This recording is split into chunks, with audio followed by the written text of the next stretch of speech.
পুরান ঢাকার নারিন্দাতে একটা ইন্টারেস্টিং জায়গা আছে। সেটা হলো নারিন্দা খ্রিস্টান সিমেট্রি বা খ্রিস্টান কবর বলা হয় এটাকে। এটার প্রতিষ্ঠা করা হয়েছিল ধরা হয় 16শো শতাব্দীতে। কিছু আছে, বিতর্ক আছে এটা নিয়ে। কেউ বলে 16শো শতকের পরে 17শো শতাব্দীতে, মানে বলা যায় 300 বছরের কাছাকাছি বা তার চেয়ে পুরাতন কবরস্থান।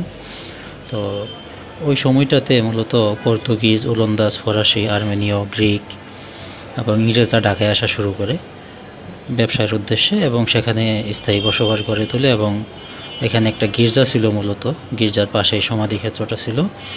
সেখানে তারা যখন মারা যাওয়া শুরু করলো, মানে দীর্ঘ সময় থাকার ফলে ঢাকা থেকেই তারা আবাসস্থল হিসেবে ধরে নিয়েছিল এবং সেখানে মারা যাওয়ার পর তাদেরকে সেখানে কবর দেওয়া হতো। তো এই কবরের একটা মানে সবচেয়ে ইন্টারেস্টিং বিষয়টা হলো কলম্বো সাহেবের কবর।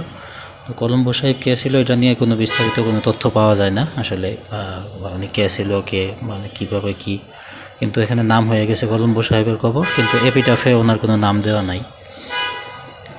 তো এই কলম্বো সাহেবের কবরটা অনেকটা মুঘল আদলে তৈরি করা। তো এই কবরস্থানে যাইতে গেলে আপনারা ওই পুরান ঢাকার ওয়ারিতে যে বলদা গার্ডেন আছে, বলদা গার্ডেনের পাশেই মূলত এই সিমেট্রির অবস্থান। সকাল 10টার পরে গেলেই মূলত আপনারা এটা দেখতে পাবেন।